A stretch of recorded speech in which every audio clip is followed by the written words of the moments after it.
Salam əziz həmkarlar, hər birinizi xoş gördük. Bugünkü mövzumuz üslubiyyat.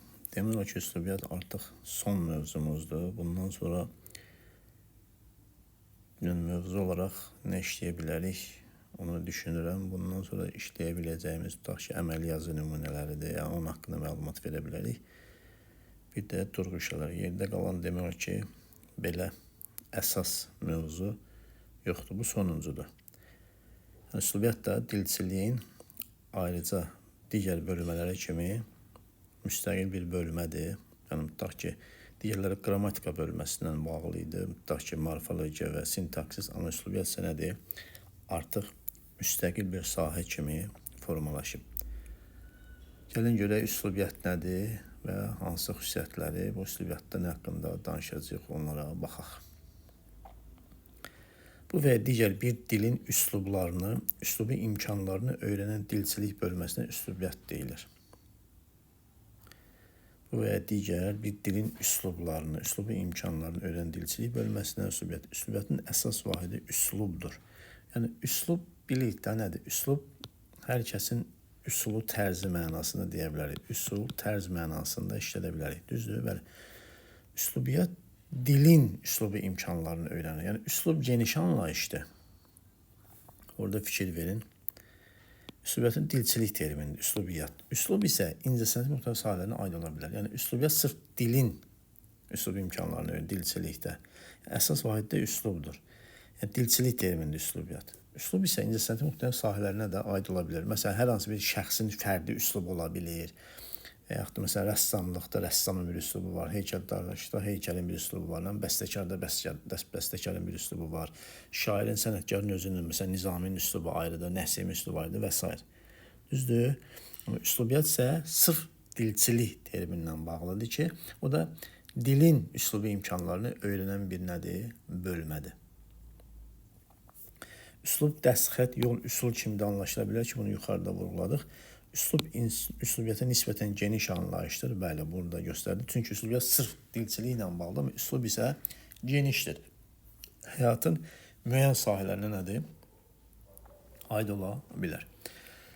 Dilçilikdə dil vasitələrindən məqsədyönlü istifadə üsulu nəzərdə tutulur. Bax, üslub dedikdə dilçilikdə dil vasitələrindən məqsədyönlü şəkildə istifadə. Yəni, hər hansı bir məqsədə, məsələn, sənətkar dil vasitələrindən necə istifadə edir? Məsələn, bir şair və yaxud da bir elm adamını düşünək. Məsələn, belə düşünək də, bir şairi qoyuram bura, tutaq ki, şairi qoyaq bura. Düzdür? Bir də var, tutaq ki, riyaziyyat müəllimini qoyaq bura. Məsələn, riyaziyyatçı. Düzdür? Məsələn, baxın, dilin ifadə vasitələri var, ifadə imkanları var. Bax, üslub dedikdə, dilçilikdə deyir, dil vasitələrindən məqsədyönlü ifadə üsulu. Yəni, şair bu dil vasitələrini necə istifadə edəcək? Camaatı duyğulandırmaq, düşündürmək, feyzə bilmək və s. Amma riyaziyyatçı necə istifadə edəcək? Hər hansı bir riyazi anlayışı qarşısındakı nədir? İzah eləmək üçün. Şairin məqsədi ilə riyaziyyatçının məqsədi birdirmi? Xeyr. Düzdür, bax, bu xüsusiyyətinə görə dil vasitələrindən məqsədyönlü istifadə üsulunda iki formada özünü göstərir. Bir var, ümumi baxımından. Bu necə, tutaq ki, hər kəsin yanaşdığı formada var, fərdi baxımından. Xüsusi və ya şəxsi baxımından dil vasitələrindən istifadə edir. Deməli, dilçilikdə dil vasitələrindən məqsədyönlü şəkildə istifadə üsulu dedikdə yanaşma tərzi var. Bir var, ümumi baxımdan yanaşılır, bir də var, xüsusi və ya fərdi baxımdan yanaşılır. Ümumi ictimai baxımdan hamının dil ifadələrinin məqsədyönlü istifadəsi funksional üsullar sistemini əmələ gətirir.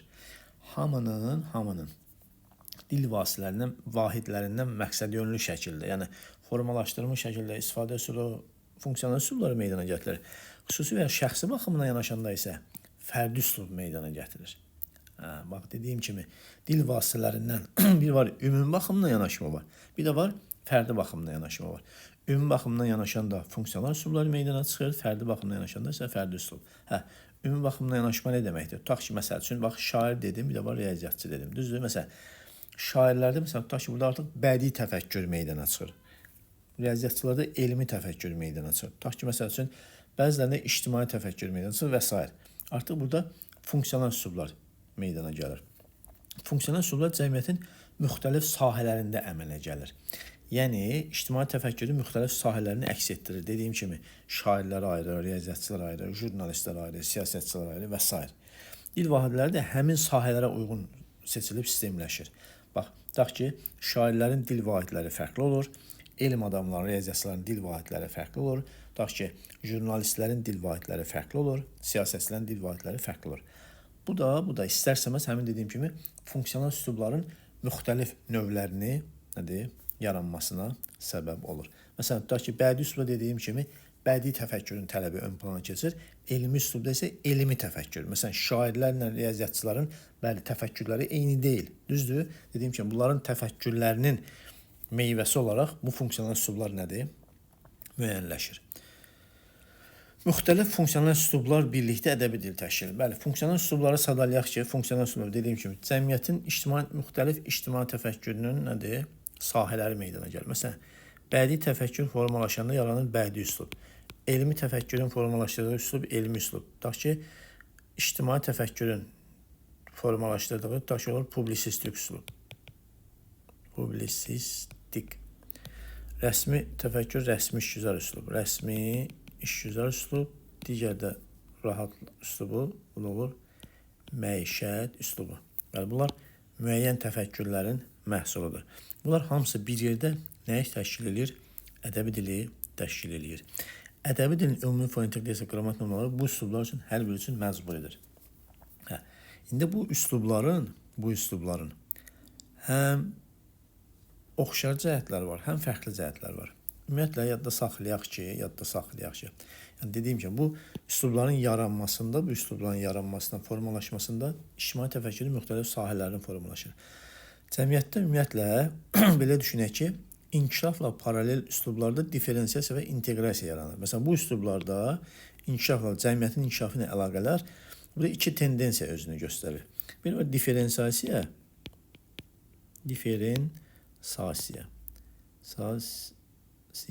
bir de var inteqrasiya. Bunlar ingilis dilindən də adları məlum kimi. Difference nədir? Fərqlənmə deməkdir.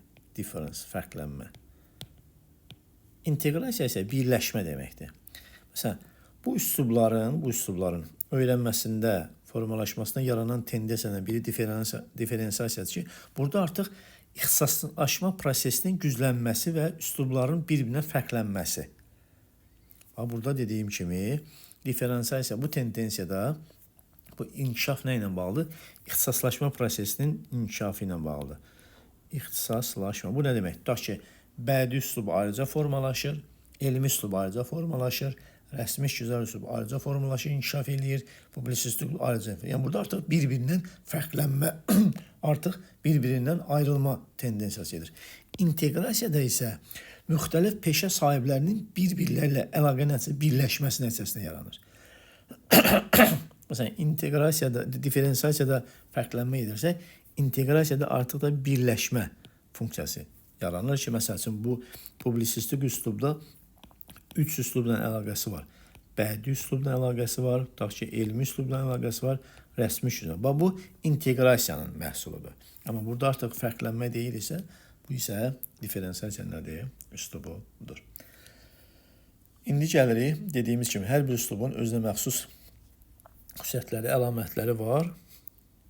Bunların həm ortaq, həm də fərqli cəhətlər var. İndi biz bunu necə buranın təmizliyi burada vurğulayaq ki, hər bir üslubun özünə məxsus xüsusiyyəti və fərqli xüsusiyyətləri olduğu kimi ortaq xüsusiyyətlər də mövcuddur. Ortaq xüsusiyyətlər dediyimiz kimi hər bir üslub, funksional üslubdan söhbət edir, ədəbi dilin normalarına tabi olmalıdır. Bu, bunların ortaq cəhətidir. Hər biri üçün məcburidir. Yəni, bir sənətkar, bir şair, bir riyaziyyat müəllimi, bir jurnalist üçün məcburdur ki, ədəbi dilin fonetik, leksik, qrammatik normalarına riayət eləsin. Burada hər kəs aid. Məişət üslubu da bura daxildir. Yəni, məişət üslubu bilirsiniz də, dialekt üstü nitq forması. Yəni, burada ədəbi dildə xalq danışıq dilində olan loru sözləri, varvarizmlə, vurqalizmlə buranın daxiliyyəti yoxdur. Yəni, məişət üslubu da nə qədər sərbəst yığcam olsa da, bu ədəbi dilin normaları çərçivəsində formalaşır. Yəni, sərbəstlik burada demək deyil. Üzr istəyirəm, ağzına gələni danışacaqsan, bir şey yoxdur burada. İndi gəlirik bu üslubların fərqli cəhətlərinə. Məsələn, yazaq bura bədii üslub. Bədii üslub. Yəni, dil vasitələrindən məqsədyönlü şəkildə istifadə üsulu deyəndə artıq burada bu funksiyalar formalaşır. Məsələn, elmi üslub, tutaq ki, publisistik üslub, rəsmi güzel üslub, bir də yazaq bura məişət üslubu. Bunların hər birinin özünə məxsus xüsusiyyətləri var. Gəlin görək bunlar nələr. Məsələn, bədii üslub deyirik, bəzən obrazlı emosional nitq forması var. Burada dil vasitələrindən məqsədülünün şeydə istifadə üstündə obrazlılıq, bir də emosionallıq yaranır. Sənətkar burada dil vasitələrindən istifadə edəndə, yəni bu istəyir ki, artıq da bu oxucularına, izləyicilərinə, dinləyicilərinə ki, bu söz vasitələrindən bu obrazlığı, emosionallıqdan istifadə eləyərək başqalarına təsir edir. Yəni bu bədii təfəkkürün məhsulu obrazlıq və emosionallıqdır. Elmi təfəkkürün məhsulu nədir? Məntiqlilik, məsələn, ardıcıllıq, konkretlik. Bir də məsəl üçün, bax, obrazlıqda tutaq ki, poetizm yaranırsa, məcazi mənada sözlər yaranırsa, tutaq ki, bədii üslubda, bədii təfəkkürdə sözlərin məcazi mənalığından istifadə edirsə, artıq elmi üslubda sözlərin terminliyindən istifadə olunur. Terminoloji funksiyasından.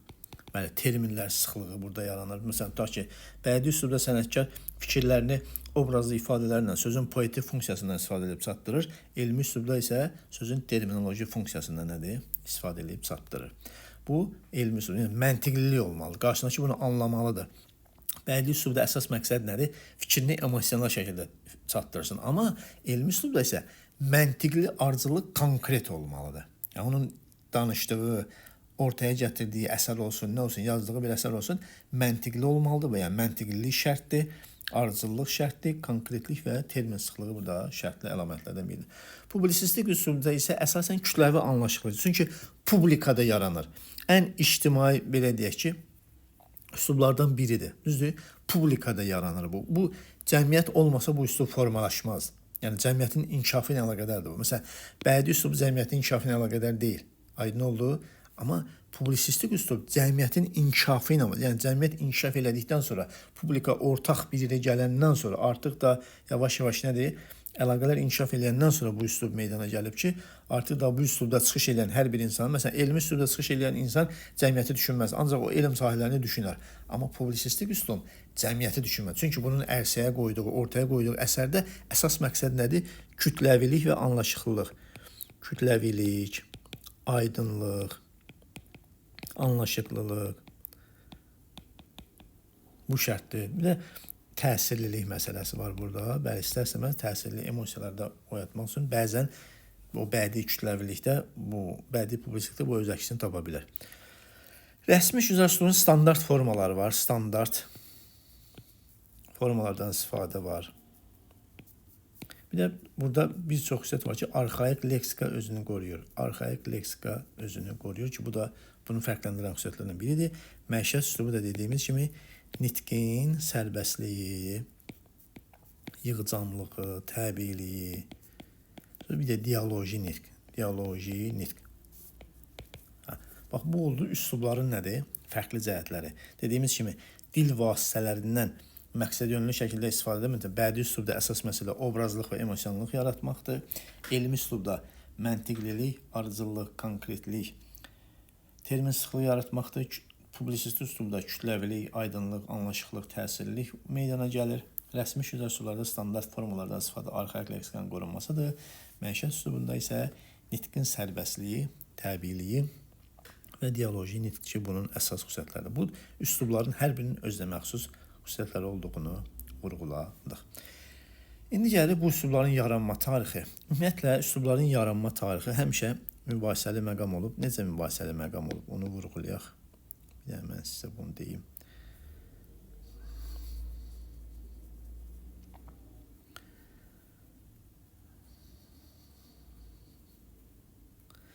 Məsələn, ilk yaranma üslub, əlbəttə ki, ən qədim üslub bədii üslubdur. Yəni, burada heç bir şübhə yoxdur. Ən qədim üslub bədii üslub. Bunu vurğulayırıq. Burada heç bir nədir? Sıxıntı yoxdur. Rahatlıqla deyə bilərik. Sonra gəlirik ikinci. Elmi üslubu vurğulayırıq. Elmi üslub yox, üzr istəyirəm. Bu elmi üslubdan rəsmi güzel üslubun fərqli xüsusiyyətini deyəcək. Çünki biz belə düşünək ki, Azərbaycan ilk müstəqil dövləti Səfəvilər dövlətidir. Düzdür? Məsələn, bunu 1501 sayaq. 1500, bu da 16-cı əsrdir. Elmi üslubda 16-cı əsrdə. Bura rəsmi şüzar üslub yazaq da bir dəqiqə. Rəsmi şüzar, buna da elmi üslub yazaq. Çünki burada da ilk elmi əsərlər Azərbaycan dilində, ilk elmi əsərlər 16-cı əsrdə meydana gəlib. Sadəcə bu 1501 olduğu üçün bunun sırası ikinci bəli rəsmi şüzar üslubu vurğulayırıq. Çünki Şah İsmayıl Xətainin dövründən yaransa da, amma bunun inkişafı, yaranması bəli bundan bağlıdır. Sadəcə inkişafı isə 20-ci əsrdə aiddir. Yəni biz artıq tam müstəqil olandan sonra buna aiddir. Elmi üslub Azərbaycanın ilk elmi əsərlər 16-cı əsrdə bu bəzi belə deyək ki, saray ədəbiyyatçıları artıq elmi əsərlər, təzkirələr yazmağa başlayır. Məsələn, tutaq ki, Əhdi Bağdadinin Gülşən-i Şüara əsəri var. Məsələn, 16-cı əsrdə yaranıb, ədəbiyyat haqqında elmi traktatdır da bu təzkirələr, bilirsiniz. Sonra Sadiq və Sadiqinin Məcmuəl Xavas adlı təzkirələri var ki, bu da istərsəmiz elmi üslubun yaranma xüsusiyyətlərini göstərir Azərbaycan dilində. Sonra gəlirik dördüncü, rəsmi şüzar üslub yox, publisistik üslub. Publisistik üslub, bunu birlikdə artıq da 1875-ci ildə Əkinçi qəzeti ilə yaranır və ən son üslub isə məişət üslubudur. Bax bunu vuraq. Ümumiyyətlə, məişət üslubu nədir? Məişət üslubu hamı elə bil ki, elə biz belə doğulu bədii üslubdan birimizə danışığımız məişət üslubudur. Xeyr, yadda saxlayaq ki, bax bu üslublar yaranıb, formalaşır, inkişaf edir. Artıq insanlar bu şablon ifadələrdən qaçmağa çalışırlar.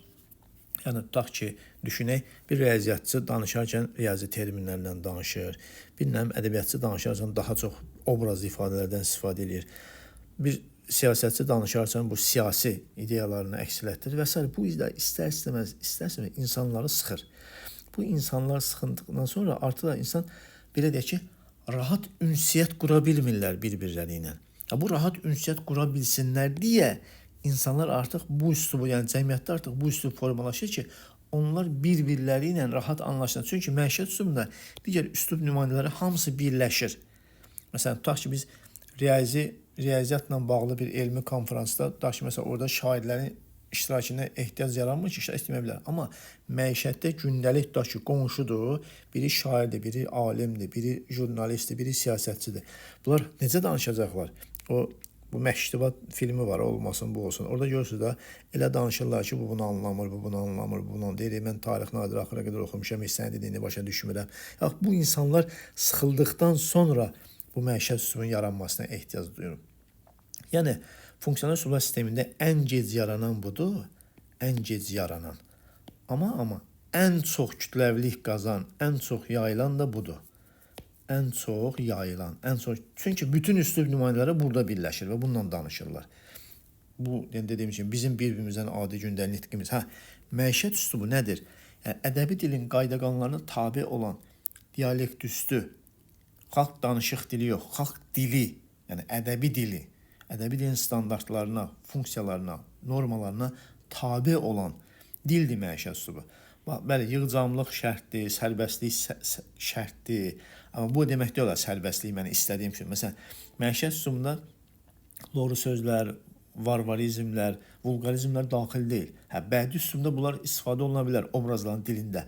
Amma məişət üslubunda bu yol verilməzdir. Bax, bunu da yadda saxlayırıq ki, ən gec yaranan üslub məişət üslubudur və ən çox yayılan üslub isə, daha çox kütləvilik qazanan üslub isə məişət üslubudur ki, dediyim kimi, insanlar bu sadaladığımız üslubların xüsusiyyətləri yaranıb inkişaf edəndən sonra xalq rahat danışıq ünsiyyət dilinə ehtiyac duydu. Və bu ehtiyacdan məişət üslubu nədir? Yarandı. Bəli, birinci bədii üslub, ikinci rəsmi şüzar üslub, yəni 1501-ci ildə Azərbaycan ilk türk dili dövlət deyək də, Azərbaycan dili dövlət, çünki rəsmi dil Azərbaycan dili alınır burada. Sonra 16-cı əsrdə növbəti elmi üslub dedik, elmi təzkirə, ədəbiyyatdakı o təzkirələr, elmi traktatlar. Kim dedik? Əhdi Bağdadinin Gülşən-i Şüara və Sadiq bəy Sadiqinin Məcmuəl Xavas adlı ədəbiyyata aid təzkirələri.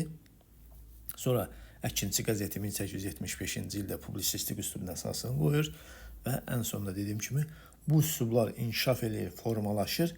Yəni, xalq artıq rahat, mədəni, ünsiyyət üsulu axtarır ki, bunun nəticəsində də məişət üslubu nədir? Formalaşır.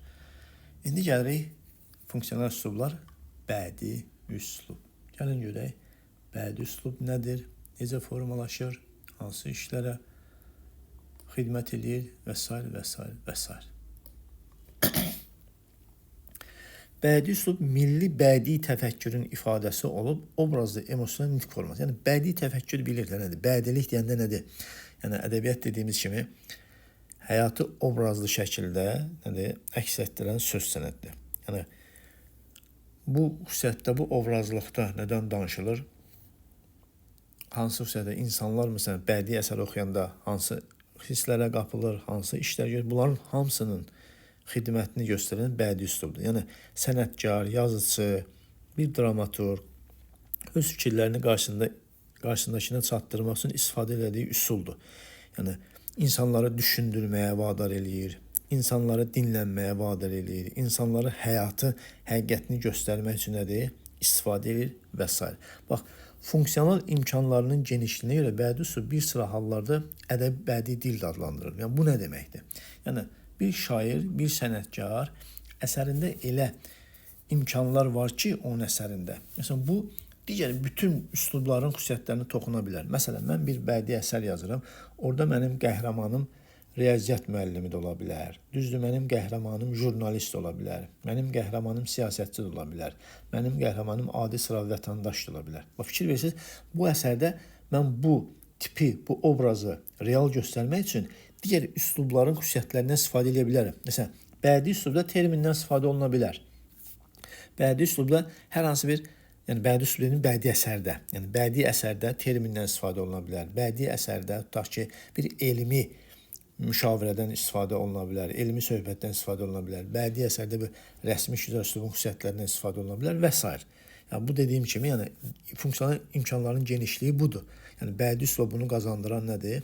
Bax, bu kimi xüsusiyyətlərdir ki, yəni sözün bir informativ mənası var. Sözün bir də dediyim kimi başqa funksiyalar var. Məsələn, terminoloji funksiyası var, bir də poetik funksiyası var. Yəni, bədii üslubda sözün o fikri, obrazlı və emosional yaratmaq üçün sözün poetik funksiyasından nədir?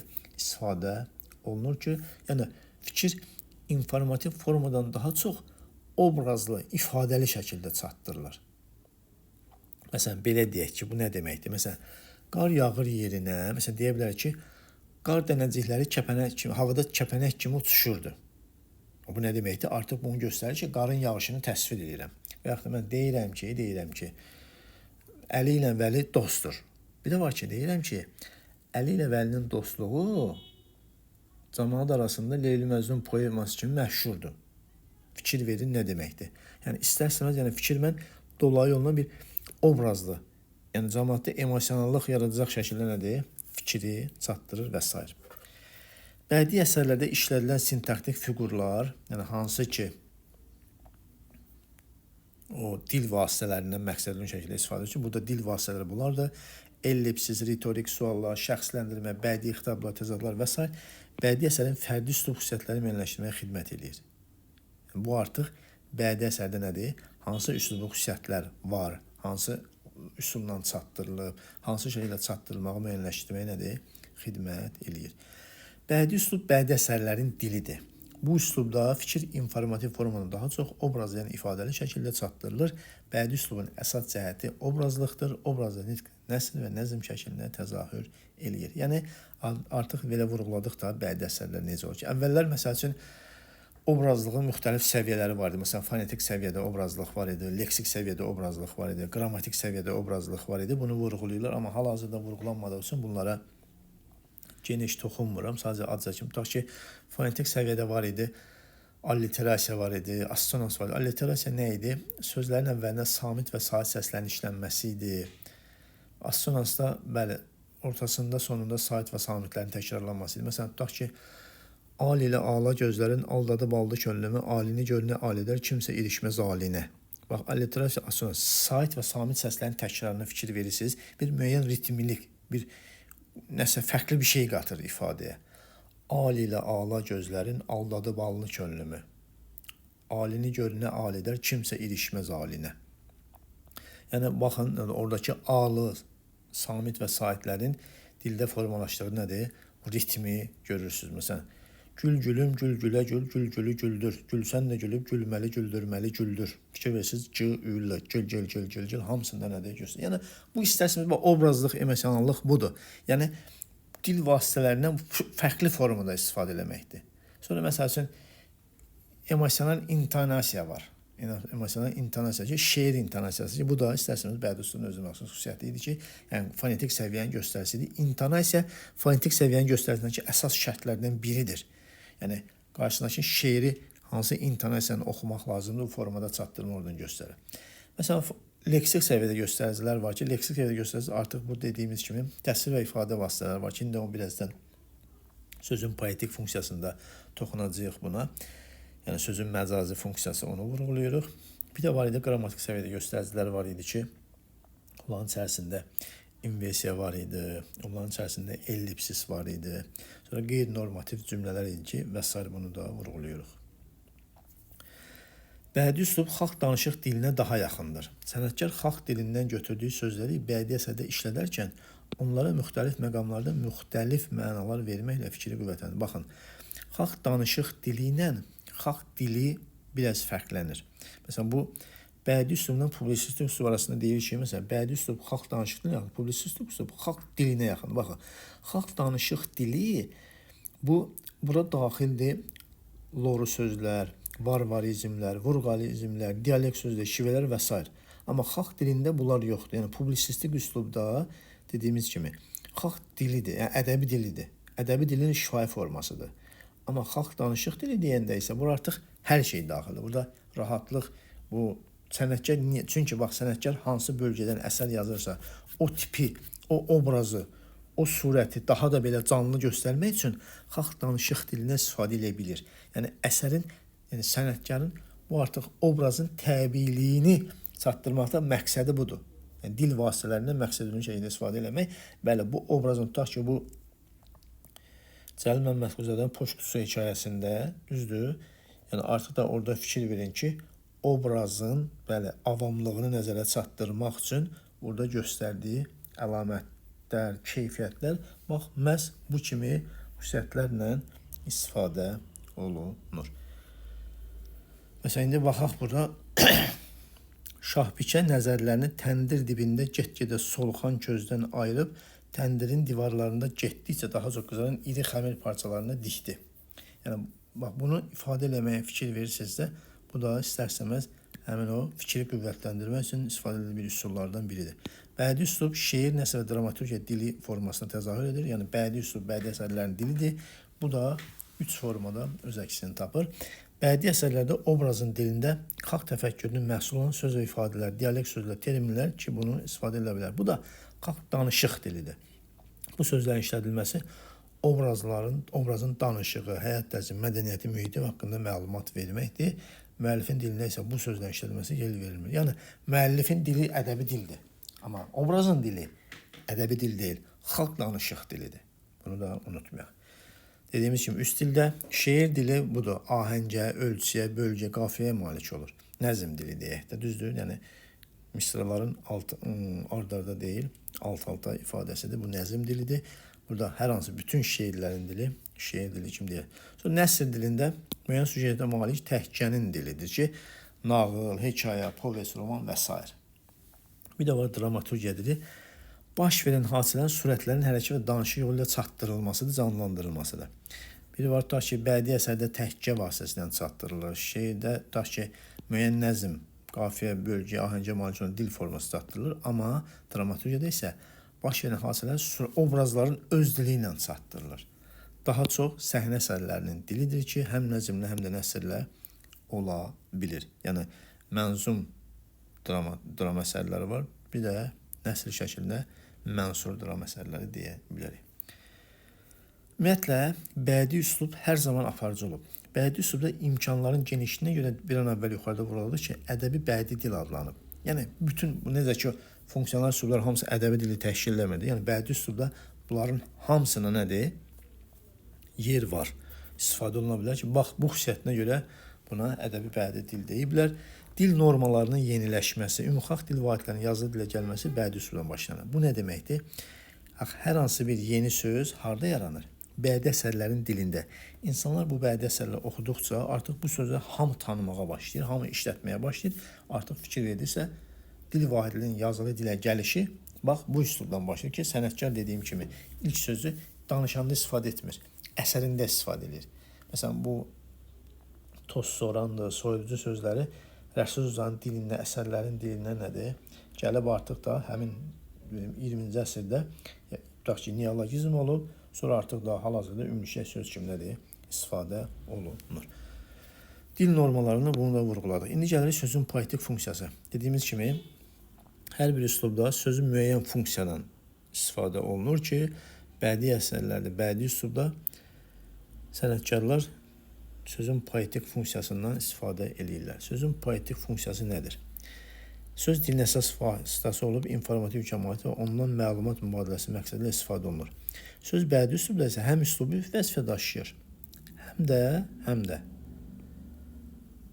informativ funksiya daşıyır. Və üslubi vəzifə daşıyanda artıq burada daha çox bunun məcazi mənada çıxış edir. Sözün bədii üslubda yerinə yetirdiyi vəzifə poetik funksiya adlanır. Sözün özü isə poetizm, yəni bədii söz adlanır. Yəni bədii söz deyəndə obrazlı ifadə, yəni məcazi mənada işlənmiş əsasən ifadə.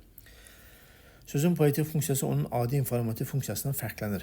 Adi informativ funksiya sözün məlumat mübadiləsi əməliyyata keçirilir. Soyuq su, şirin çay və s. Poetik funksiyada isə obrazı təfəkkürün məhsuludur. Məsələn, soyuq münasibət, şirin söhbət. Fikir verdiniz, məsələn, soyuqsa adi informativdir. Amma aralarındakı soyuq münasibət deyəndə artıq da burada yeni bir məna qazandı. Şirin söhbət, maraqlı söhbət ifadə eləmək üçündür. Obrazı təfəkkür, adi təfəkkür əsaslandığı kimi sözün poetik funksiyası da onun informativ funksiyasına əsaslanır. Yəni, məcazi mənalı söz həqiqi məna əsasında yaranır. Yəni, çox belə qeyri-adi, əndirabadi fikirlər ola bilər, amma daha çox bu əsasən informativ funksiyaya əsaslanır. Poetizm bədii sözdür. Bədii söz əsasən məcazi mənada işlənmiş sözdür, vurğulayırıq. İndi gəlirik bədii təsir və ifadə vasitələri. Bədii təsir vasitələri adi mənada deyil, məcazi mənada işlənən sözlər və ifadələrdir. Bədii təsir vasitələri adi mənada deyil, yəni informativ mənada deyil, məcazi mənada işlənən söz və ya ifadələrdir. Epitet. Bunlar haqqında ümumi məlumat verəcəyik. Bədii təyin deyilir. Bu və digər predmetin qeyri-müstəqim əlamətini göstərən təyinə epitet yaxud bədii təyin deyilir. Yəni, qeyri-müstəqim deyəndə həqiqi məna, yox, həqiqi məna. Yəni, yeni qazanmış məna. Daş ürək, gül üz, acı söz, ağır dərd. İki versiya buradakı bədii təyin deyəndə məcazi məna təyindən söhbət gedir. Və bunlar hamısı məcazi mənalı təyinlərdir. Yəni, həqiqi mənadan kənar yeni törəmə mənalarında istifadə olunmuş nümunələr ki, bunlara epitet deyilir. Yəni, bədii təyin ona görə deyilir ki, məcazi mənada təyindir. Qrammatik təyinlər adi təyinlərdir. Bədii təyin isə epitetlərə deyə bilərik. Məsələn, təşbih bənzətmədir. Bu və digər predmetin diqqət çəkən əlamətinə görə başqa bir predmetə bənzədilməsindən təşbih deyilir. Təşbihin aşağıdakı formaları var. Kimi, tək, elə bir, sanki və s. qrammatik əlamətlərlə yaranan təşbihlər. Qaşlarım açıqdır, sanki bir kaman, qarşımda dururdu yazdığım divan. Yağış damlaları almaz dənələri tək parıldayırdı və s. Fikir versə burada artıq bunlardan, bu əlamətlərdən istifadə olunur. Bir də var, sadəcə bənzəyən və bənzədilərin iştirakı ilə. Buna müfəssəl təşbih deyirlər, yuxarıdakına müfəssəl, yəni bütün əlamətlərin iştirak edə bilirlər isə mükəmməl təşbih deyirlər. Mükəmməl. Məsələn, dodağın qönçədir, dişlərin sədəf, qaşların qüdrətdən qara, bəyistan və s. kimi vurğulaya bilər. Sadəcə ikisi var. Aydın oldu, bənzəyən, bənzədilən, amma yuxarıda gördüyümüz kimi bənzəyən də var, bənzədilən də var, bənzətmə əlamət də var, bənzətmənin özü də var. İndi gəlirik, metafor köçürmədir, istiyarədir. Bu və digər hadisənin, predmetin, əlamətinin hər hansı bir hadisə və predmetin adı çəkilmədən başqa bir predmet hadisəyə köçürülməz. Bax, adı çəkilmədən. Göy kişilər bulu dağlar, dağlar onun gözəlinə heyran qaldı. Bax, fikir verin, deyir ki, bu və digər hadisənin, predmetin, əlamətinin həmin hadisə və predmetin adı çəkilmədən başqa bir predmet hadisəyə köçürülməsi. Yəni, qısacası deyək, canlılara xas olan xüsusiyyətin cansızlara köçürülməsidir. Bax, həm canlı, həm cansız ikisi də olarsa, bu təşbih olur. Desəm ki, göy at kimi kişniyir, bu təşbihdir. Niyə? İkisi də var. Amma bunun ikisi olmadığını yoxsa at kimi olmadığını mən buna deyirəm, göy kişnər bulu dağlar, bu metafordur. Aydın oldu? Yəni, dediyimiz kimi, Bax, yağış damlaları almaz dənəni tək parıldayırdı. Bu təşbihdir. Çünki yağış da var, almaz da var. Düzdür? Qaşların açıqdır sanki bir kaman. Qaş da var, kaman da var. Amma metaforda isə sadəcə nədir? Köçürülən var. Yəni digər o nədən köçürüldüyü, kimə köçürüldüyü, hansı nədən istifadə olunduğu göstərilmir. Ona görə də metaforda bax buna diqqət edirik. Məsələn, dodağın qönçədir, dişlərin sədəf. Görürsən, dodaq, qönçə, diş, sədəf. İkisi də burada öz əksini tapıb və buna da diqqət edirik. Metaforda dediyimiz kimi bənzəyənlə bənzədiləndən ikisi də bir nədir? Olmamalıdır. İkisi də bir yerdə varsa, zaten metafora gizli təşbih deyirlər. Bax, gizli təşbih deyirlər. Təşbih. Çünki bax, bənzəyən var. Bilirsən, bənzədilən var, bənzəyən yoxdur. Yəni göy bənzədiləndir, nəyə bənzəyir? At yoxdur. Bulut bənzədiləndir, nəyə bənzəyir? İnsan yoxdur. Bax, buna diqqət eləyirik. Ki bunu da vurğuladık ki, bax burada da öz əksini tapıb. Metafor təşbih ilə qarşılamaq olmaz. Yadda saxlamaq lazım. Təşbihdən fərqli olaraq metaforda qarşılaşdırılan tərəflərdən biri iştirak etmir. Yəni bənzədilən var, bənzəyən yoxdur. Üzü günəş kimi işıq saçan qızın susmasın cümləsində üzün günəşə bənzətilməsi var. Bir də var ki, günəşim susmasın. Fikir verdiniz. Bax, qızım yoxdur burada. Sadəcə nədir? Nəyə bənzədildiyi var. Bənzəyən yoxdur. Yəni, bənzəyən də olsaydı biz bunu nə deyərdik? Təşbih deyərdik. Günəş sözü bütöv cümləki başda fikir ifadə etməklə metafora çevrilir. Məsələn, bu arım, balım, pətəyin var. Məsələn, fikir etsiniz, orada nə var? Metafor var. Ta ki, sən mənim arımsan, sən mənim pətəyimsən. Görürsünüz, bənzəyən yoxdur. Sadəcə bənzədilən nədir? Öz əksini tapıb. İnsana canlı aid olan əlamətin cansızların təbiətin üzərine köçürülməsi yolu yaranan metaforlar bədii ədəbiyyatda çoxluq təşkil edir. İndi gəlirik metonimiya. Metonimiyada ad dəyişmə.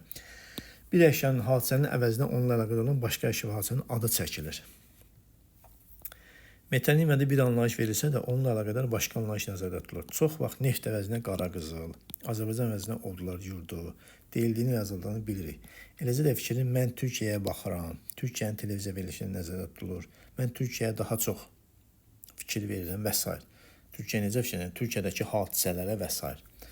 Nizamini başdan ayağa oxumuşam. Nizaminin əsərlərindən söhbət gedir.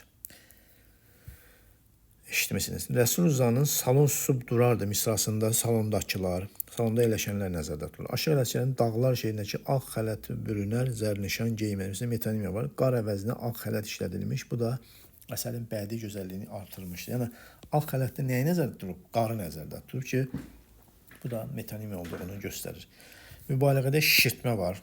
Bir hadisənin əlamətlərin olduğundan artıq göstərilməyə mübaliğə deyilir ki, daha çox şifahi ədəbiyyatda və klassik ədəbiyyatda işlənir.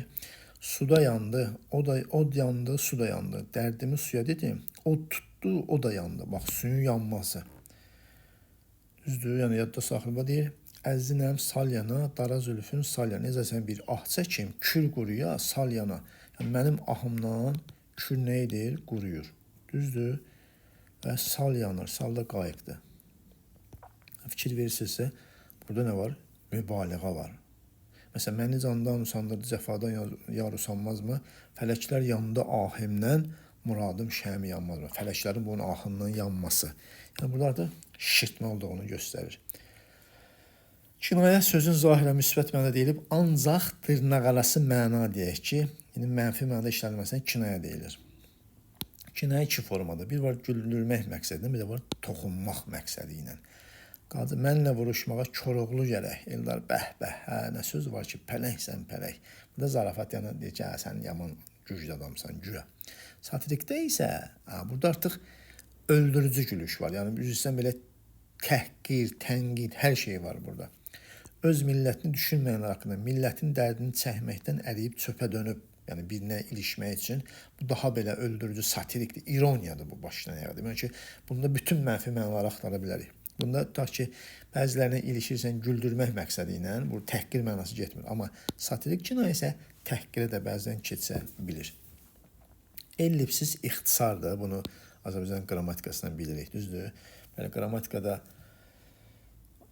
necə deyək, daha çox qrammatik göstəricilərin ixtisarından söhbət. Amma ədəbiyyatda isə ellipsiz bir geniş üslubu funksiya daşıyır. Bir tərəfdən vəznin formalaşmasına kömək edir, digər tərəfdən obrazın ekspresiyasını yaratmaq üçün istifadə olunur. Məsələn, Bədii ədəbiyyatda hətta cümlələrin ixtisarı da ola bilər. Yəni buna da bəzən belə hadisələr rast gəlirlər. Şəkilçilər də ola bilər, sözlər də ola bilər və s. Dodağın qönçədir, dişlərin sədəfdir. Qaşların qüdrətdən qaradır, bəyistan. Bizdə şeir də var, sənətdə var. Ki, bax bunu tabesi mürəkkəb cümlədə zaman əlaqəsinin olduğunu cümlələri vurğulayanda demişdik. Ritorik bədii sual, bunu bilirik. Yəni, bu sualların işlədilməsinə cavab olmaq məqsədi daşımır. Çünki cavab onun içindədir. Aydın oldu? Bax, adlıq cümlələrdə niyə xəbər iştirak eləmir? Çünki xəbər onun özündədir. Adlıqda, mübtədanın özündədir. Ritorik suallarda niyə cavab tələb olunmur? Çünki cavab onun içindədir. Deyim, məni candan usandırdı, cəfadan yar usanmazmı? Yəni, usanar. Fələklər yandı, ahimlə muradım, şəm yanmazmı? Yəni, yanar. Aydın oldu? Yəni, fələk yanırsa, şam nədən yanmasın? Yəni, o da yanar demək. Yəni, ritorik suala cavab tələb eləmək məqsəd. Niyə cavab tələb eləmir? Çünki sənətkar bu cavabı özü verir ona. Amma o cavabı sualın içində verir. Bax, bu şəkildə buna diqqət eləyək.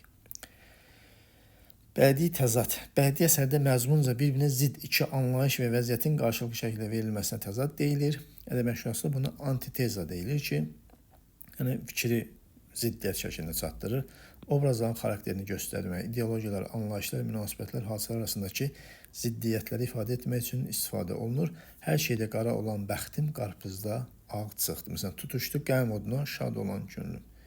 Burada tutuşdu qəm, şad mənasında istifadə oluna bilir. Təzad əsasən aşağıdakı yollarla yaranır. Bir cümlədəki bir-birinə zidd olan iki sözün yaranması, yaxşılığa yaxşılıq hər kişinin işidir, yamanlığa yaxşılıq hər kişinin işidir. Yaxşılıq, yamanlıq mənasında. Tutuşdu qəm oduna şad gördüyüm könlüm, müqəyyəd oldu, ol azad olduğum könlüm. Şad, qəm dediyimiz kimi. Bir də var, bir-birinə zidd olan hadisə və əhval-ruhiyyənin verilməsi yolu ilə. Bomboş səhrada istinin adamın başına qor elədiyi susuz biyabanda məğrur görkəmi ilə təbiətə meydan oxuyan yaşıl sərvərin kölgəsində iki adam baş-başa verərək söhbət edirdi. Bax, fikir versiniz, burada, bu təsvirdə insanları ruhdan salır. Belə ki, çox belə can sıxıcı təsvirdə, amma burada isə biraz xoş əhval-ruhiyyə yaradan fikirdir. Zidd hadisə nədir? Çünki bomboş səhra, isti havada insan yorğun gedər. Amma burada isə məğrur görkəmi ilə təbiətə meydan oxuyan yaşıl sərvərin kölgəsində, yaşıl sərvin kölgəsində iki adam baş-başa verərək söhbət edirdi. Yəni, burada artıq həmin bu səhrada yanıb, belə deyək ki, çürüməyə vadar olmalı olan ağacın necə də məğrur görkəmi ilə təbiətə meydan oxuyan yaşıl sərvi göstərir burada. Gəldik bədii xitab. Xitab müraciət olunan ifadədən söz və ifadə. Amma bədii xitab bəzən ədəbiyyatda bu xitabla, müraciətlə yanaşı fərqli funksiyada yerinə yetirir. Artıq burada bədilik qazanır. Yəni, xitabın müxtəlif informasiyalar ifadəsi rəngarəng üslubu çağırılır, emosional münasibət ifadə. Məsələn, Vaqif piyesində Xuraman xəyanətində Vaqifin verdiyi cavabda bir kinayə nifrət vardı. Məsələn, nə var, nə deyirsən, vəfalı yarım. Xuraman əslində Vaqifə xəyanət eləmişdir. Amma buna baxmır, o nə deyir? Nə var, nə deyirsən, vəfalı yarım. Yəni, öz xəyanətkar yarına vəfalı deyə müraciət eləməsi, yəni müraciət olduğu buna bədii xitab da deyirik. Vəfasız yar mənasındadır. Bir də var, bəzən insana olmayan belə bədii əsərdə qeyri-insani müraciətlər də nə adlanır? Bədii xitab adlanır ki, ey altun şəfəqli bəxtiyar oda, de nurlu qoyunda sənin kim yaşar? Ellər dolaşarkən açıq havada sənin dilbərin mi nəfəsi oxşar? Sənin dilbərin mi nəfəsi oxşar? Yəni, burada artıq odaya, otağa nədir? Müraciət eləməsi də bədii xitab formasına əmələ gətirir. İndi gəlirik elmi üslub. Elmi üslub, elmi təfəkkürün ifadəsi olub, o və ya digər elm sahəsinin dilidir. Məntiqilik, məntiqlilik, ardıcıllıq, konkretlik, dəqiqlik termin sıxlığı elmi üslubun əsas xüsusiyyətlərindən. Yəni, biz demişdik ki, bəli, elmi üslubda əsas məsələ nədir? Yəni, sözün elmi, yəni belə deyək ki, sözün terminoloji funksiyasına istifadə edilir, fikrin məntiqliliyinə, ardıcıllığına, konkretliyinə, dəqiqliyinə diqqət eləməkdir. Aydın olur, bu üslubun əsas xüsusiyyətləri bunlardır. Monoqrafiyaların, dərsliklərin, elmin müxtəlif sahələrə aid məqalələrin əsas dili elmi üsluba aiddir. Elmi üslubda fikrin dəqiq ifadəsi və sözlərin təkmanlığı əsas şərtdir. Baxın, bədii üslubda sözlərin məcaziliyi əsas şərt idisə, elmi üslubda sözlərin təkmənallığı əsas şərtdir ki, bunu vurğulayırıq. Elmi üslubda ancaq bu üslub üçün xarakterik olan sözlər işlənir ki, bunlara terminlər. Baxın, xarakterik olmaq başqa şeydir, işlənmək başqa şeydir. Terminlər ancaq elmi üslubda işlənmir, amma ancaq elmi üslub üçün xarakterikdir.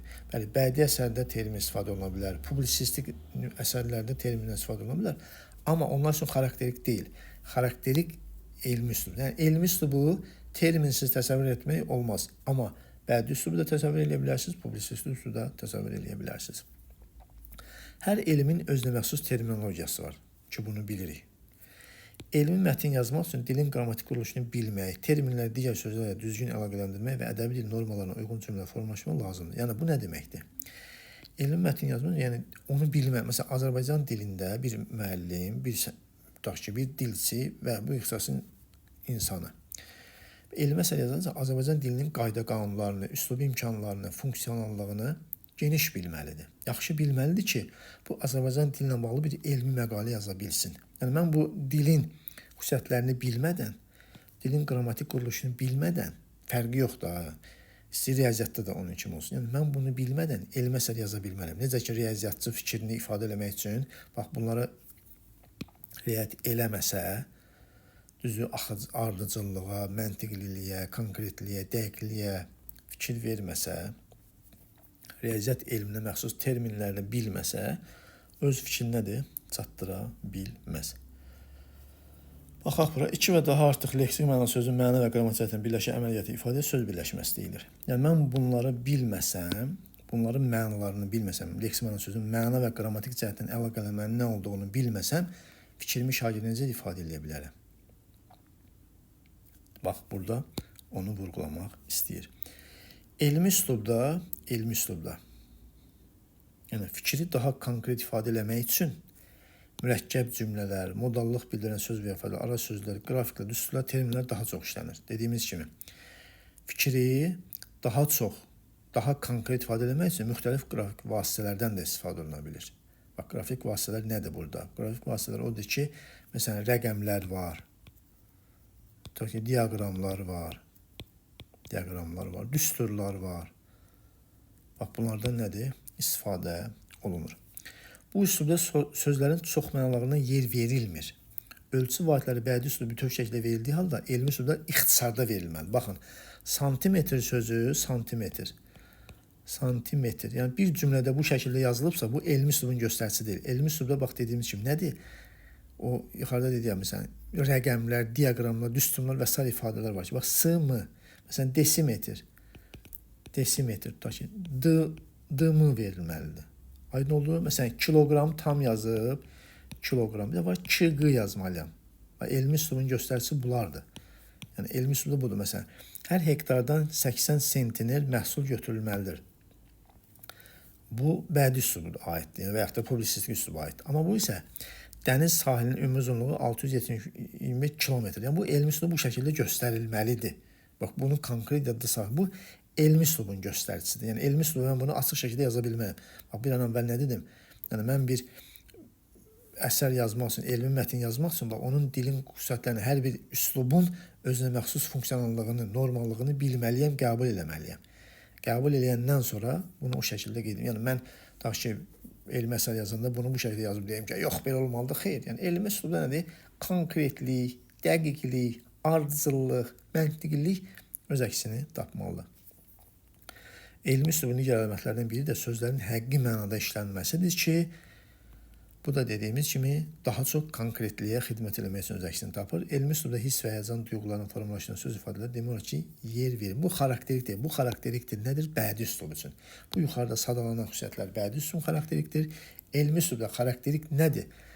Sözlərin həqiqi mənada işlənməsi, bir də terminoloji funksiyada göstərilməsi. Sözün elmi üslubdakı əsas vəzifəsi onun terminoloji funksiyası deyilir. Mətndə bilavasitə terminoloji funksiya daşıyan söz termin adlanır.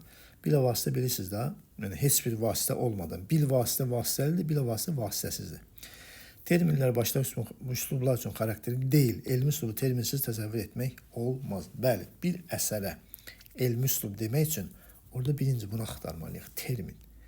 Yəni, termin olmayan əsərə elmi üslubda yazılması demək biraz şübhəli ola bilər. Yəni, bunu daha da belə araşdırmaq lazımdır. Ya bu həqiqətən buna elmi üslub mən niyə deyirəm? Çünki elmi üslub üçün xarakterik olmayan bir şey orada yoxdursa, siz necə buna elmi əsər deyə bilərsiniz? Elmi üslubda bilavasitə terminoloji funksiya daşıyan söz və ifadələr yanaşı elə sözlər təsadüf edilir ki, onlar sadəcə elm mətnində termin kimi çıxır. Biz terminlər keçəndə demişdik. Yalnız termin kimi işlənən sözlər var. Bir də var, həm termin, həm informativ funksiyada işlənən sözlər var ki, bəli, bunlara, məsələn, fonetika, leksika, qrammatika bu bilavasitə termindir. Amma, məsələn, söz, kök, bunlar bilvasitə termindir. Kontekstə görə mən bunu termin kimi də deyə bilərəm, termin olmayan söz kimi də deyə bilərəm. Bəzən belə bir şey deyim sizə, terminlər sözlərin çoxmənalığından da yarana bilər. Məsələn, sözün kökü deyirəm bura. Bura bu nədir? Termində, düzdürmü? Amma sözün kökü necə yaranıb? Çoxmənalılıqdan yaranıb. Ağacın kökü, sözün kökü. Görürsünüz, çoxmənalılıq funksiyası var. Amma bəzən də görürük ki, törəmə məna, yəni məcazi məna terminoloji funksiya qazana bilir ki, bax, bu da istisna hallardır. Buna diqqət eləmək lazımdır. Azərbaycan dilində, eləcə də dünya dillərində beynəlmilər terminologiya, milli terminlər daha geniş yayılmışdır. Bu da elm sahəsinin beynəlmilər olmağından irəli gəlir. Ümumiyyətlə, yadda saxlayaq ki, yəni bunu vurğulayaq ki, məsələn, elmi beynəlmiləl terminlər bəzən milli terminlərə sıxışdırıb çıxardır. Dilimizdə iki cür termin var da, alınma terminlər var, milli terminlər var. Düzdür? Elmi əsərlər beynəlmiləl dildə yazıldığı üçün, zaten beynəlmiləl formada inkişaf elədiyi üçün, bəzən həmin əsərlərdəki milli terminlərin yerinə elmi bu beynəlmiləl terminlərdən istifadə edilir. Niyə? Çünki biz əsərimizi dünyaya çıxarırıqsa, artıq mənim məqsədim necə olmalıdır? Bu əsəri dünya başa düşsün. Məsələn, Azərbaycan dilindəki termini dünya başa düşməyə bilər. Məsələn, milli terminlərdən tutaq ki, atıram, qoşma, bağlayıcı, məsələn. Bunlar bizim istifadə edədiyimiz, əmələ gətirdiyimiz terminlər. Amma məsələn, dünya qoşmanı başa düşməyə bilər. Ona görə mən tutaq ki, məsələn, atıram, dünya dillərində tutaq ki, qoşma hansı ifadə ilə ifadə olunursa, artıq qoşmanın yerinə mən onu yazmaq məcburiyyətindəyəm. Aydın oldu? Bax, bu deməkdir ki, beynəlmiləl terminlər bəzən milli terminləri sıxışdırırlar. Ki, bunu da vurğuluyuruq. Yəni, elmi dil getdikcə beynəlmiləşir. Bunun da səbəbi dediyim kimi, həmin o əsərlərin beynəlxalq aləmə çıxmasından irəli gəlir. Yəni, elmi müxtəlif sahələr olduğu kimi, elmi üslubla müxtəlif elm sahələrinə təzahür. Məsələn, deyir ya, humanitar elmlər, təbiət elmləri, texnik elmlər. Yəni, hər bir elmin özünə məxsus terminoloji funksiyası var da. Məsələn, humanitar elmlərdə, məsələn, atıram, filologiya humanitar elmdir. Filologiyanın termini ilə, məsələn, texniki elm, riyaziyyat olan, bunun termini eyni deyil. Başqa nədir? Onu vurğuluyurlar ki, bunu da göstərə bilərik. Məsələn, bax, amma yadda saxlayaq ki, hər bir millətin özündə, məsələn, dövlətin özündə humanitar elmlər daha çox inkişaf edir. Deyin, niyə? Çünki bu humanitar elm milli səciyyə daşıyır. Bax, Azərbaycan dili, məsələn, Azərbaycan dili, məsələn, atıram, bir də var riyaziyyat. Azərbaycanda bunların inkişaf eləməyin rahat olan yol budur. Çünki bu milli xarakteri daşıyır. Azərbaycan dili mənim milli dilimdir, milliliyimlə bağlıdır. Mən inkişaf edirəm, dili inkişaf elətdirirəm. Amma riyaziyyat beynəlmiləl sadəcə daşıdığı üçün dünya da bunun qəbul edir. Məsələn, Azərbaycandakı hər hansı yeniliyi mən dünyaya, belə deyək ki, qəbul etdirmək məcburiyyətində deyiləm. Azərbaycanda qəbul etdirsəm kifayət eləyir. Amma riyaziyyatı mən dünyaya qəbul etdirməliyəm. Çünki riyaziyyat tək mənim deyil. Azərbaycan dili tək mənimdir. Amma bu tək mənim olmadığıma görə, yəni humanitar elmlər daha çox inkişaf edir ki, nəinki beynəlmiləl, yəni texniki fənlər, təbiət elmləri və s. Gəldik publisistik üslub. Publisistik üslub milli ictimai təfəkkürü ifadə edən nitq formasıdır. Mətbuatda formalaşır, olduqca müxtəlif mövqe və maraqları əks etdirir. Qəzetlərin, kütləvi jurnalların, radionun, televiziyanın, elmi kütləvi kitabların dili publisistik üsluba aiddir. Publisistik üslubu ilə yanaşı mətbuat dili də ifadə olunur ki, çünki bu mətbuatda yaranır. Aydın oldu, publikada, cəmiyyətdə yaranır. Necə ki, dil ictimai təfəkkürün məhsuludur, publisistik üslub da ictimai təfəkkürün məhsuludur. Aydın oldu, o cəmiyyətdə formalaşır. Cəmiyyət olmazsa bu üslub yarana bilməz. Azərbaycanda publisistik üslub dediyimiz kimi Əkinçi qəzetdə nədir? Nəşrə başlaması ilə vurğulanmışdır. Publisistik üslubun həm yazılı həm də şifahi forması olur. Yazılı publisistik üslub qəzetlərin, kütləvi jurnalların, elmi kütləvi kitabların dilidir. Şifahi publisistik üslub radio, televiziya və kütləvi yığıncaqlarda, mitinqlərdə natiqlərin çıxışı, yerdən atılan replikalar və s. Publisistik üslub müxtəlif emosiyalar ifadə edir. Həm qəzəbli, əsəbi, həm də sakit təmkinli olur. Yəni, bu nə deməkdir? Çünki publikada bu tipli insanlar olur da. Məsələn, bir veriliş düşünün. Verilişdə bax, əsəbləşənlər olur, ağlayanlar olur, sakit olanlar olur. Yəni, və s. və s. ki, indi verilişdən adını çəkmirəm. Azərbaycan kanallarında özünüz görürsünüz də bu axşam saatlarına doğru, yəni işdən evə gedən tutaq ki, saat 6-8 xəbərlərə qədər olan verilişlərə baxın. Bunlar hamısı öz əksini tapır orada. Yəni publisistik, onlar hamısı publisistik üslubun şifahi formasıdır. Yəni burada olan insanların düz deyil, indi orada elə hadisələrdə olur ki, yəni cəmiyyətə əlaqəsi yoxdur. Yəni cəmiyyətə bəlkə də çöküş aparan verilişlərdir. Amma sadəcə mən o publisistik üslub nümunəsi olduğunu göstərmək üçün orada həm qəzəbli, əsəbi, həm sakit, həm də təmkinli nədir olduğunu göstərən xüsusiyyətləri orada görün. Yəni çıxır, oraya baxsaz hər şey orada nədir? Rahatlıqla tapa bilərsiniz ki, düzdür, cəmiyyətin üz qarası verilişləridir, amma neyniyək də, burada hamısı öz əksini tapa bilir. Bu üslubda həm təsvir, həm də analitik haqqında bəhs olunan hadisələri ancaq təsvir etməklə bitməyən, həm də şərh eləyən, bu bizə təsadüf edir. Təsvir deyəndə gündəlik hadisə və informasiyanın çatdırılmasıdır. Daha çox xəbərlərə aid. Bir də var, analitik şərh isə, məsələn, bax, bir var xəbərlər var, bir də xəbərlərdən sonra artıq o siyasi mütəxəssisləri gətirirlər. Məsəl üçün, bu təhsillə bağlıdır, sadəcə siyasətlə deyil. Yəni, analitik şərh, məsələn, o vaxt yəni İctimai TV-də açıq dərs verilişi var. Düzdür, bax, təhsillə bağlı problemlərin orada açıqlanması, geniş təsvir olunması və yaxud da siyasətlə bağlı hər hansı bir verilişi götürür. Orada siyasətçiləri çağırırlar və onlar da ki, prezidentimizin siyasi uğurlarını geniş şəkildə nədir? Şərh eləyirlər ki, bu da analitik dil deməkdir ki, siyasətçilər və başqa mütəxəssislər tərəfindən təhlil edilərək, analiz edilərək əks olunmasını göstərir. İndi yadda saxlayaq ki, publisistik üslub kütləvi nitq forması olduğuna görə xalq dilinə çox yaxındır. Bax, xalq dilinə. Xalq dili. Xalq dili ədəbi dilin şifahi formasını deyək də burada, düzdürmü? Bax, xalq dilində olan dəyişikliklər, ümumxalq dilində olan gedən proseslər, dəyişikliklər publisistik üsluba təsir eləyir. Publisistik üsluba.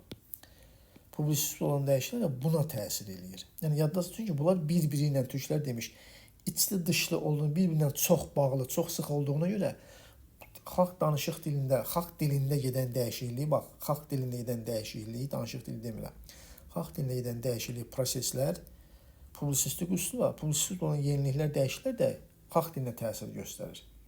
Yəni, cəmiyyətə bir yeniliyi gətirməsən, bu saat sosial şəbəkələrdə mi deyək, televiziyada verilişlər deyək, göstərir, cəmiyyətə sirayət edir. Düzdür, məsələn, bu nə deməkdir? Bir kiminsə televiziyada müəyyən bir səhv ifadə verməsi, görürsünüz, o saat cəmiyyətdə yayılmağa başlayır ki, bu dərs çəkəndə, bax, 2 gün bundan əvvəl taksi uçda, fikir versə, hamının xəbəri var da, bu xəbərlə bağlı, Bakıda bu taksi uçaraq gedir, yəni qəza törədir. Görürsünüz, bax, bu o saat cəmiyyətə yayılır, yəni bu publisistik üslubun müəyyən ləvazimatları vasitəsilə bu xalqa çatdırılır. O saat görürsünüz, cəmiyyətdə müəyyən renazans yaranır. Yəni, cəmaət başlayır bu sürücü haqqında müəyyən, nədir? Dastanlar qurur, ay belə idi, ay elə idi, ay görürsünüz, necə təsir edir cəmiyyətə. Yəni, cəmiyyətdə olan hadisələr də o saat, yəni, mən onu çəkib publikaya göstərən kimi bir-birinə də istərsəməz təsir göstərir ki, bax, bu da bunların bir-birinə nə qədər bağlı olduğunu göstərir. Dediyimiz kimi, publisistik üslub ən ictimai forması olduğuna görə digər üslublara da təsir eləyə bilir, yəni onların əlamətlərini daşıya bilir. Məsələn, bədii publisistik üslub var. Bədii publisistik üslub var, elmi publisistik üslub var, rəsmi publisistik üslub var. Məsələn, bədii publisistik üslub nədir? Publisistik üslubun əsas xüsusiyyətlərinə malik olmaqla bərabər, bir də müəyyən qədər obrazlı nitq formasıdır. Bax, müəyyən qədər obrazlı nitq formasıdır ki, məsələn, mən götürərəm, bir sənətkar da oçerk yazıram, felyeton yazıram. Bunlar nədir? Bədii publisistik üsluba nümunədir. Məsələn, tutaq ki, elə belə bir qəzetdə kiçik bir məqalə paylaşıram. Bu məqalənin içərisində obrazlı, emosional nitqdən çox istifadə edirəmsə, bu da bədii publisist üslubun nümunədir. Sonra elmi publisist üslub nədir? Elmi publisist üslub deyəndə müxtəlif elm sahələrinə elmi kütləvi dildə yazılan, elmi kütləvi deyəndə yəni kütlənin də anlayacağı elmi dil. Bax, sırf terminlərdən istifadə olunmaq, sırf terminlərdən istifadə olunmaq. Bu elmi əsərdir, elmi dildir.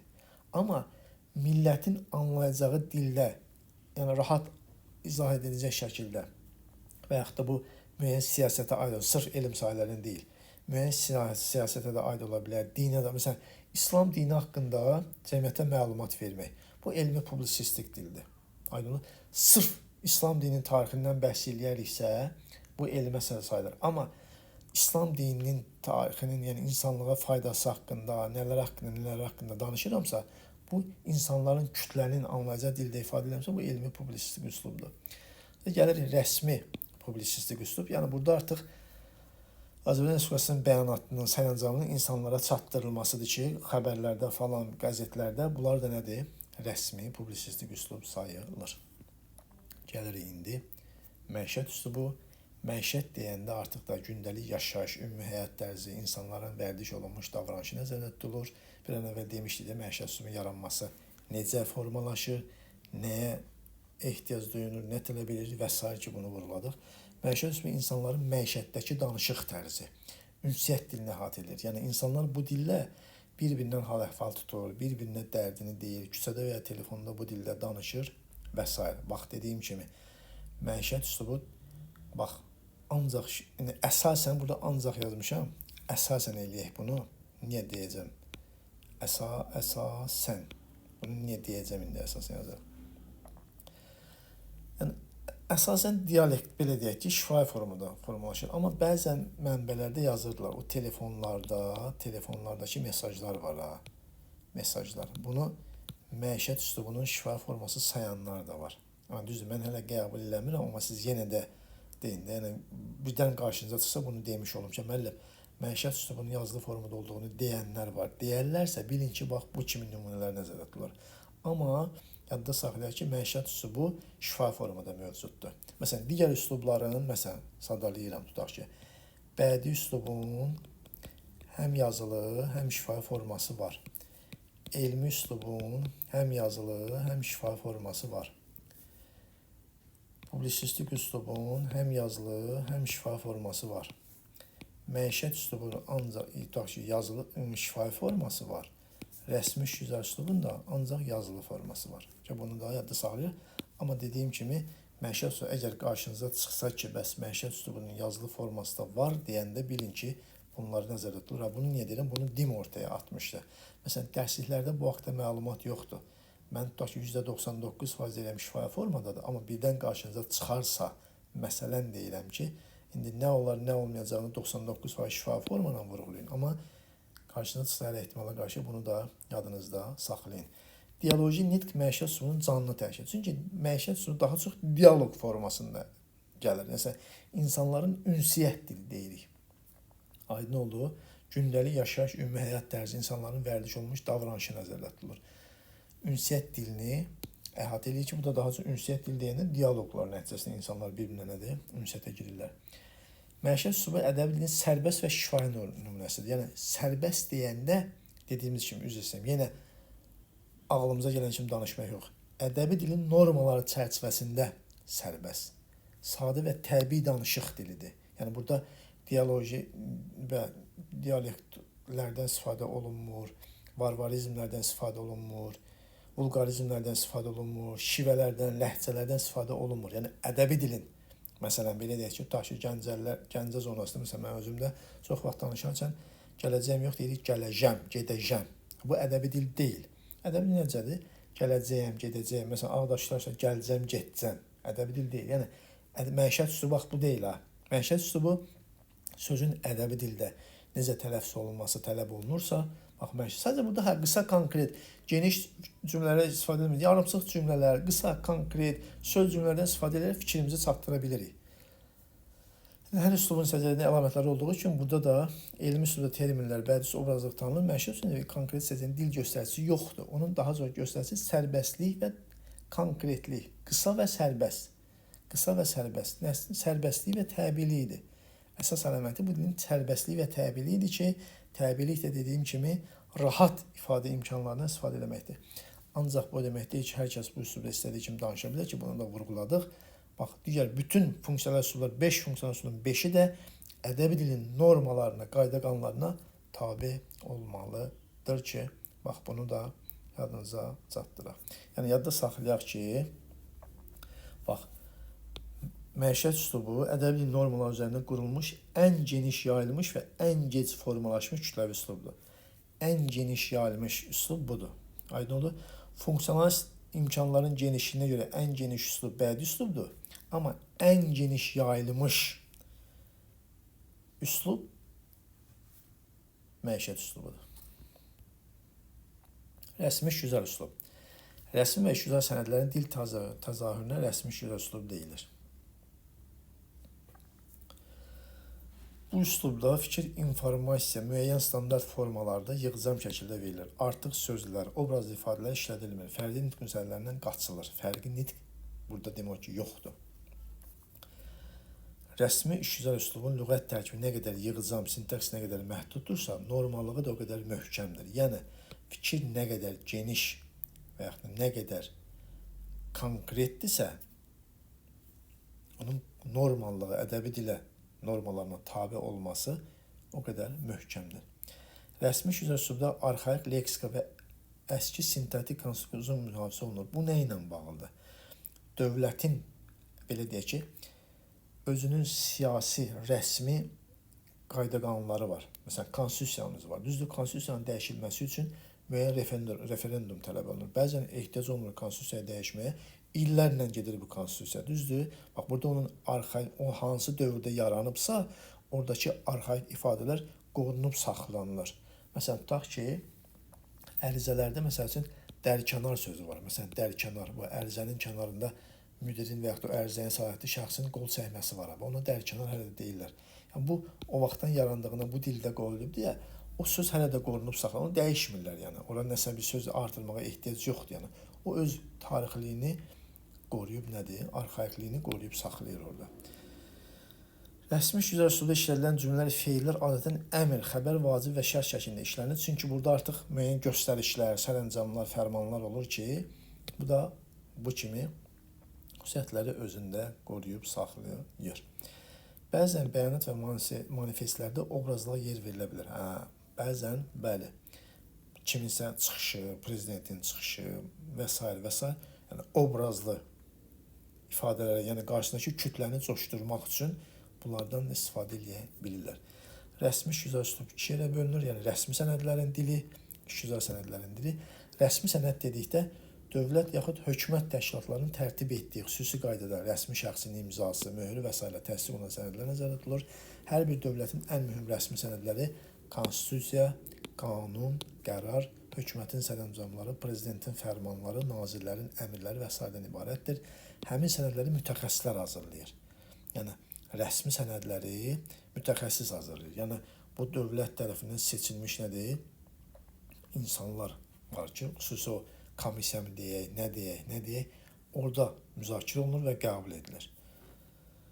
Mühüm hüquqa məzmununa malik olur, tarixi əhəmiyyət daşıyır. Yəni, bu xüsusi də belə dövlətin siyasi gedişatı ilə bağlı olduğu üçün bu bununla bağlıdır. Dilin maksimum mükəmməlliyi gözlənilir. Fikrin aydınlığına, müəyyən diplomatik məqsədlərlə tərtib edilmiş sənədlər istifadə olmaqla bir mənalığa hüquq əsaslığına xüsusi diqqət yetirilir. Yəni, bu cəmiyyətlə bağlıdırsa, fikrin aydınlığına diqqət edir. Amma beynəlxalq səciyyədəsə, bəli, burada da ingilis dilində fərqli dillərdə də verilə bilər. Bu istisnalar ola bilər zaten. Həcminə görə rəsmi sənədlər müxtəlif olur. Eləsi var ki, bir neçə sətirdən, eləsi də var ki, onlarla səhifələrdən ibarət olur ki, burada konstitusiya, qanun və ta ki, qanun, məsəl üçün, sərəncam qısa ola bilər, düzdür, qanun qısa ola bilər, qanun nə edirsən, fərman qısa ola bilər, amma qanunlar, konstitusiyalar, bəli, kitablar şəklindədir. Məsələn, əmək məcəllələri, cinayət məcəlləsi varsa, bunlarda xüsusi nədir?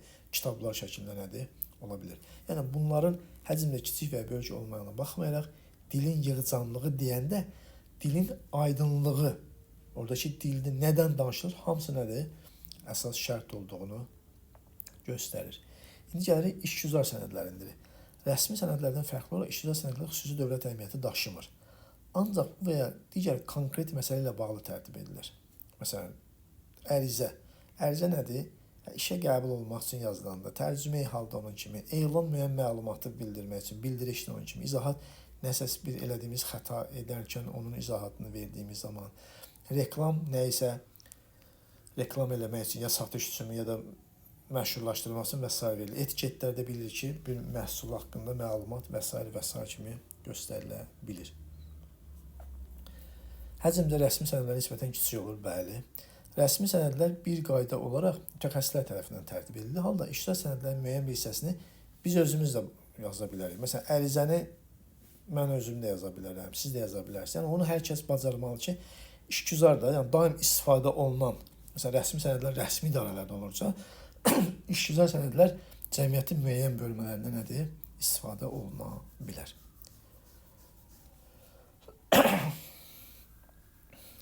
Bir sıra hallarda əlavə iş görməmək üçün işgüzar sənədlərin hazır formaları. Bu ona görə vacibdir ki, sənəddə artıq sözlər, ifadələr işlədilməsin, imla xətalarına, cümlə qüsurlarına yer verilməsin. Yəni, bu sənədlərin savadlıq dərəcəsi cəmiyyətin mədəni səviyyəsini göstərir.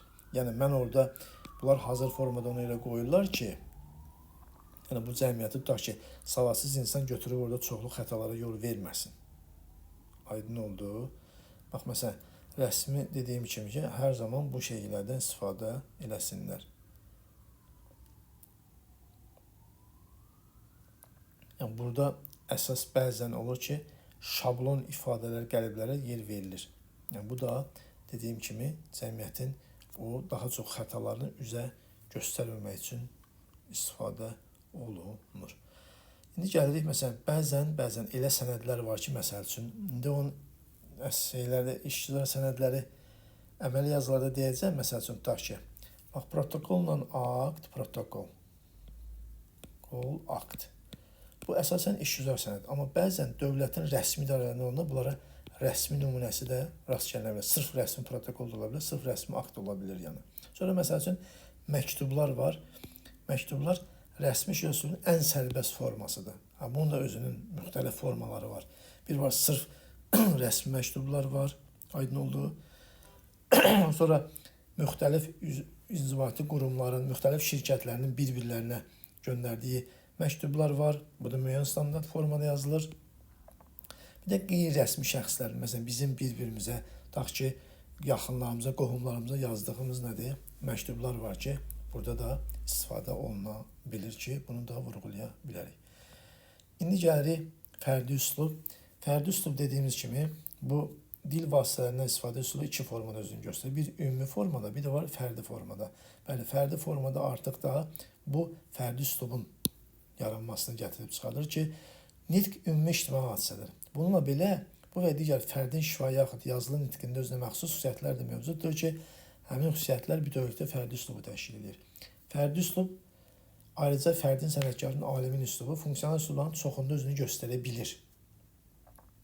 Bax, Nizaminin üslubu var, düzdür? Sabirin üslubu var, Nəsimin üslubu var və s. Bunlar ola bilir. Bir də yadda saxlayaq ki, fərdi üslub sadəcə şəxsin deyil, bir neçə nəfərin də birləşdirərək fərdi üslub, məsələn, tutaq ki, ədəbi cərəyanlar var. Ədəbi cərəyanlar. Burada artıq bir məsələn, Molla Nəsrəddinçilər üslubu. Düzdür? Tutaq ki, məsələn, romantiklər var, realistlər var, tutaq ki, maarifçi realistlər var, sentimentalistlər var. Burada sadəcə bir şəxsin deyil, bir neçə nəfərin də birləşərək bir fərdi üslub nədir? Formalaşdığını göstərə bilərik. Elmi publisistik üslublarda məişət üslubunda nitqin fərdinə öz əksini tapa bilir, amma rəsmi işgüzar üslubda demək olar ki, bu yoxdur. Bəli, əziz həmkarlar, bununla da üslubiyyat mövzusunu yekunlaşdırdıq.